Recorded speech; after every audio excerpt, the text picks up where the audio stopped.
Yes, it is. Hi, how you doing, Nick? Holly and I are in charge of getting the extra zombies. Yep, that's what we do. Holly's been chained to a telephone for the last 2 days. Yeah, right. Her phone's Non-stop. been so busy that we actually had to take them off the hook yesterday because we couldn't even write down what the last person told us. On a big zombie day, how many are there? The most we've had is 150, and in Florida we'll have hordes. We're just going to put out an open call to fill the streets of Fort Myers. This is Jeff. Our Jordy Verrill zombie. Don't try this at home. David, 97 more, you'll take one. Hey, Mike. Hey, George, do it. Action. Go time. Cut. Oh, okay. You all right? Yeah. Yeah. Okay. Watch the glass. Clean it up. All right. What are the prerequisites to be a feature zombie? Any? Well, zombies come from all walks of life, so it doesn't really matter who you are or what you look like. So you've got a ballerina zombie coming in tomorrow. We've got short ones, fat ones, tall ones, men, women, old ones, young ones. We've got zombies from Ohio. We've gotten calls from Boston. California, Oregon. Ontario. We've had people come in from Ohio, South Yeah. Carolina, New York. George Romero's entire fan club came. New York City. Tomorrow, as a matter of fact, that we've got a rock band called NRBQ who's leaving a gig in Massachusetts at 10 o'clock, and they're hopping on their tour bus, and they're going to be here at 7 o'clock tomorrow morning, and we're going to shoot them all. Yeah. Okay, when the NRBQ and the Whole Wheat Horns found out they were making this movie, we stopped sleeping. We haven't slept for 3 weeks. We drove down here from Springfield, Massachusetts last night, and we figured the less sleep we had, the more we'd be in shape for this. I'm ready. Big Al's ready. I'm ready. We've got some more rock and roll zombies. We got some guy that's in the punk rock group, The Cramps, and we've been told not to let him bite anybody because he'll really bite them. So, Yeah, we have, especially a lot of the people from Ohio have come back like 4 and 5 times. really They big just can't get fans. enough. Yeah, we had a guy today that drove 200 miles from Ohio, and he went to the Manor Nike base where we shot a couple of weeks ago, and he still got here. Yeah. And for all this, we'll have to tell you what they get. Yes. First of all, they get this hat that they can wear in line when they go see the movie. It says, "I was a zombie in Day of the Dead." Next, here we have a newspaper. Autographed by George Romero. And $1. This is for their cigarette money. And people but- frame their dollars, Yes, too. that's true. Yes, it's true. And all the fresh meat they can eat. Yes, that's right. I was there while they discussed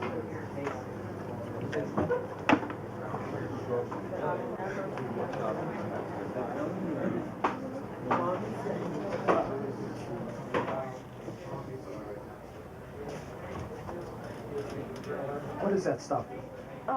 This is a secret zombie food recipe. It's, well, I can't even divulge the secrets, but the zombies will have a great feast this afternoon.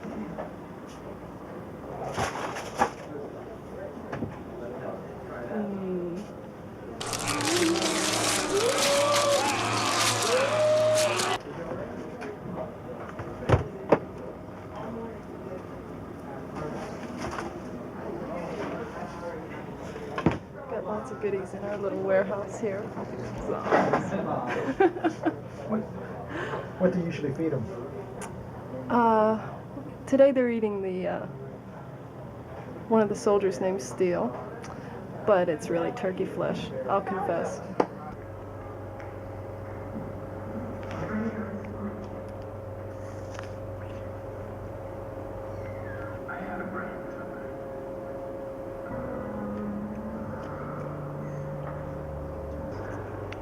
What's your partner doing? Extra.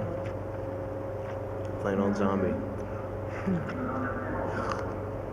This has been my fourth shoot. That's how long I've been out here.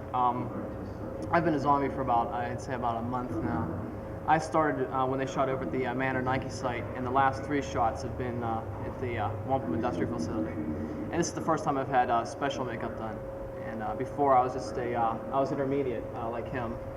And before that I was a masked zombie. So they have different stages of zombies.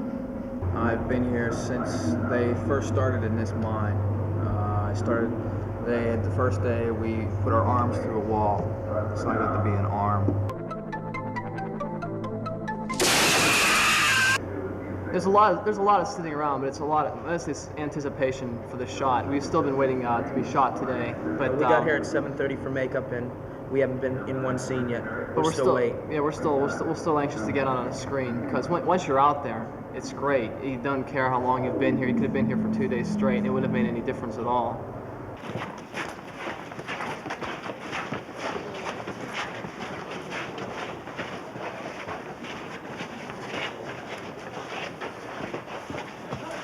That's a cut! Everyone turn around and just walk back. I had a good feeling over that.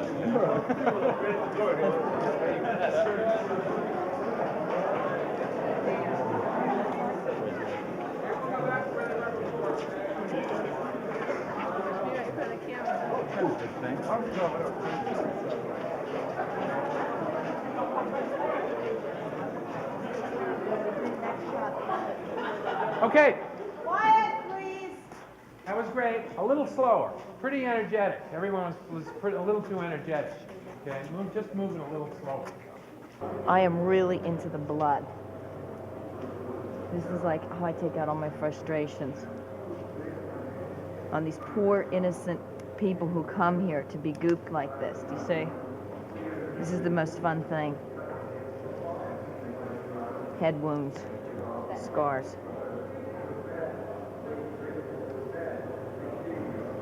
Latex falling apart. I don't know how much philosophy in this anyway, but I think I made big mistakes in Dawn as far as, one, the blood formula that I used, you know, was like a 3M company stuff. This is Dick Smith's formula, which is the best. And as you know, all we did was paint massive amounts of people gray only. This is 5 years later, and we're trying to make every single zombie a personality unto himself. I mean, we're doing major appliances on dozens and dozens of people. And they're the ones that are being featured, you know, up close. We're still slapping some grays and blues on people, but they're like in the background. I think there's more action. This Day of the Dead is more action-packed. Not that has anything to do with my philosophy or not, but just the idea of doing the makeups better and more appliances, more creatures, you know. Almost everyone is a monster unto himself in this film. You still having a lot of fun doing this? No, of course. This is fun. I mean, yeah. I mean, because every day we're doing miracles here. Stuff we haven't done before, and that's what the fun is, inventing, you know, the stuff. Somebody says they want something, and, you know, when it works, when it finally does work, that's where the fun goes. But doing it isn't. Doing it is work. What are you doing to him, Tom? I'm removing, we just bit him in the neck, and then we just blew the back of his head off, and these are the appliances that we used to achieve that. And for that, we had to dig into we had to apply it over his own beard, and then give him a new beard. And we had to glue his own beard down, and it's pretty sticky in there. I'm just dissolving all the glue and getting this appliance off. Let's see if I can just pull that one off. Go ahead, Tom. Can I try it? Go ahead, do it. Do it quick, though. Yeah, a little piece. Just do it quick. Well, a little piece come off, that's all. As soon as I get this little chunk off, I can just go in there and massage. Because the one thing we're not telling these people is how painful this is. Well, if it was painful, I wouldn't do it. You seem to have a lot bigger crew of people doing it. This is makeup than the last one. Absolutely. Well, in Dawn of the Dead, it was just me and an assistant, and on special days we hired like 8 guys to slap gray makeup on. But in this one, this is the best crew I've ever worked with. I mean, I've got 3 guys from Hollywood that one guy I worked with before in Hollywood on Friday the 13th, Final Chapter. But every guy here is an artist with his own specialty, and there's like 7 of us, because there's, you know, like I said, we wanted to do so many zombies, and everyone had to look good, so we did nothing but 3 months at my house making generic zombie appliances, small, medium, and large, that we knew would fit onto people as they walked in the door. So we're not just slapping paint on, we're like doing major makeups on everybody. Explain what's going to happen. Explain what's going to happen? The door, hopefully, is going to be blown open by machine gun fire. One of the soldiers fires a machine gun at the door and the door blows up. That's what we're expecting to happen. Okay, action.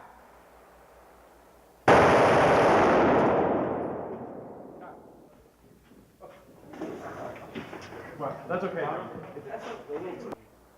Action.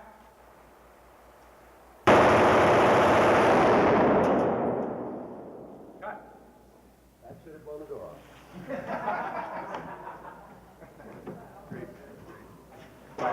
Peter, take this back about, I don't know, 3 or 4 points.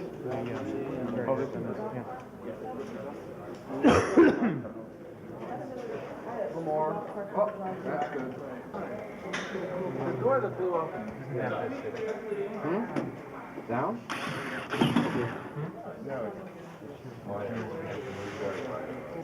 Let me know when you're ready, Peter. Okay. Right. Come on down. We got two. There it is. Okay, that's good. That's fine. 282. Okay, explain the effect that's going to happen with the door blowing and what you're doing. Okay, basically what the scene is, a guy fires a machine gun, M16 at the doorway, blows holes in the door, then the doorknob blows off with some sparks on it, and the door blows open. Basically, the way we have it rigged is each hole is pre-drilled. Basically, a small charge called a bullet hit is glued into the hole. The hole is filled with auto body putty and then repainted over it. Each wire is run to basically a box like this, where when you turn, or when the switch is hit, it fires the sequence of 24 or whatever amount of bullet hits. The door is rigged to open with a thing we call the quick release, or a pelican hook, which is timed to the last squib that fires, that makes the door open up on cue.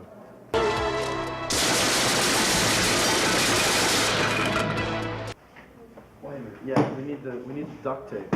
Where is it? I don't know. Find it somewhere. Probably back at the shop. Wait a minute.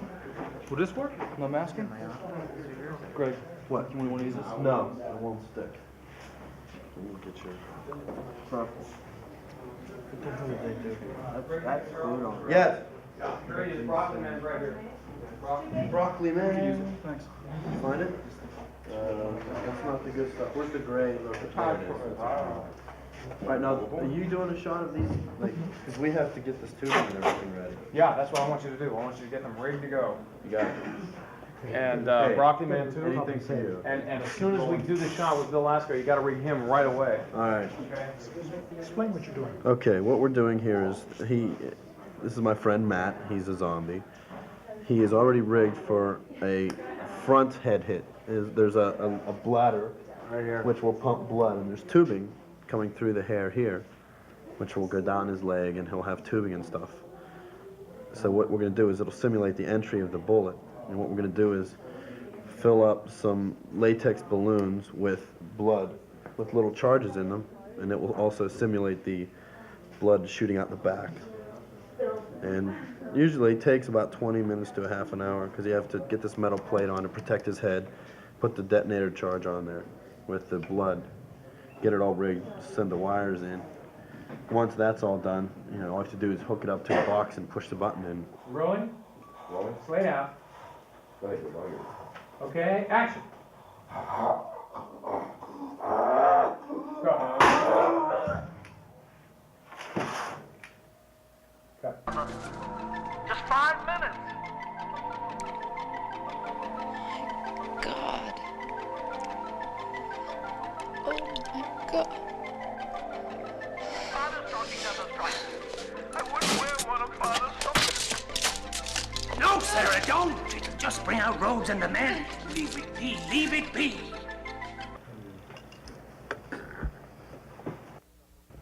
Just explain what you're doing. Okay. This is a mechanical understructure for an effect in the film. A person gets their head ripped off, and the zombies are biting at his neck, and they pull his head off. But while it's being pulled off, we still want him to be able to scream as if we're still sort of alive. So we have a mouth that opens and closes.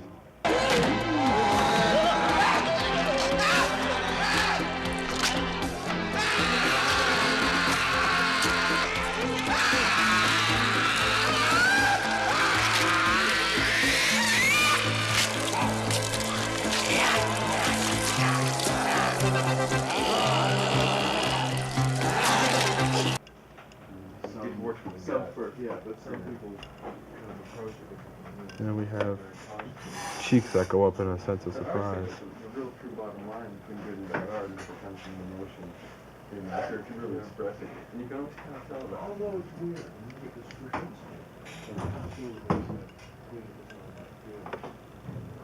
For him, yeah, and yeah, Kim is good.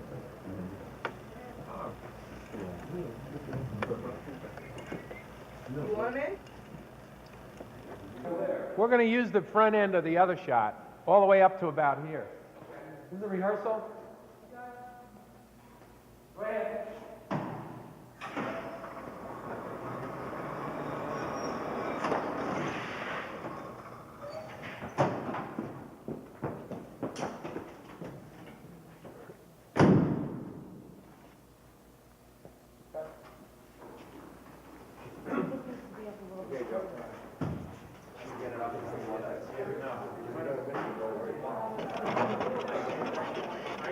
Straight down.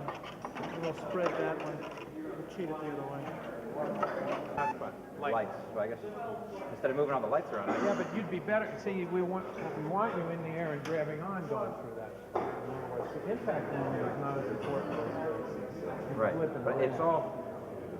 Isn't it all about the same place? well, about the same thing. Bang. Oops, sorry, Fred. I think. I don't know. Well, but still, I think it's got to be later, right? Because the cart continues to move. Yeah, but I don't. That's what I'm saying. The cart is going this way. I go up, latch on, and then go. All right. You want to just try it? Sure. Can you do it? Absolutely. Yeah, we'll do it. All right. Okay, Jeff. We need a mark for Joe over here. Action.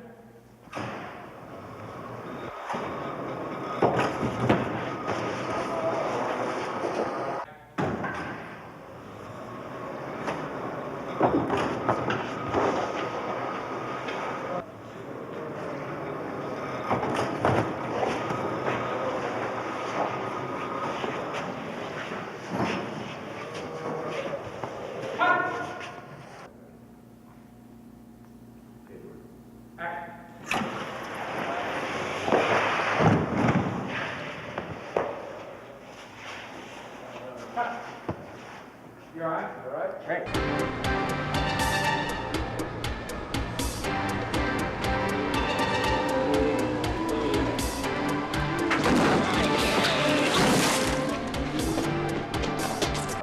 So I'm supposed to tell you about Captain Rhodes. I just got this beautiful bruise here. Let me check that. They're going to check the bruise. And apparently everybody's telling me that I'm supposedly the villain of the movie, which I'm really not. Steele over here is the villain. No, he's not. We're good guys. We're good guys. We're the military point of view. And everybody knows that we're better off than we were 4 years ago, and Reagan's in the White House. So how can the military perspective be a bad perspective? Basically, we are the bad guys. I'm in command now, and I'm telling you that you work with what you got. And you better start showing me some results, or you won't have that very much longer. Yeah, they'll do that, and you can tell me what's going to happen. Well, at this point in time, Rhodes is being pursued by Bub, who, as you know, is the main zombie. And Bub is hot on his trail. Rhodes has an M16 in his hand, but doesn't have time to get the cartridges in because Bub raises his gun and starts firing at him. Rhodes tries to get the cartridge in, can't, in the old tradition of getting the key in the car while the monster's chasing you and you can't turn it, you know what I mean? And dun dun dun dun dun. So Rhodes turns around, and as he's rounding the bend, Bub plugs him right in the shoulder. Let's just walk through it once. Action.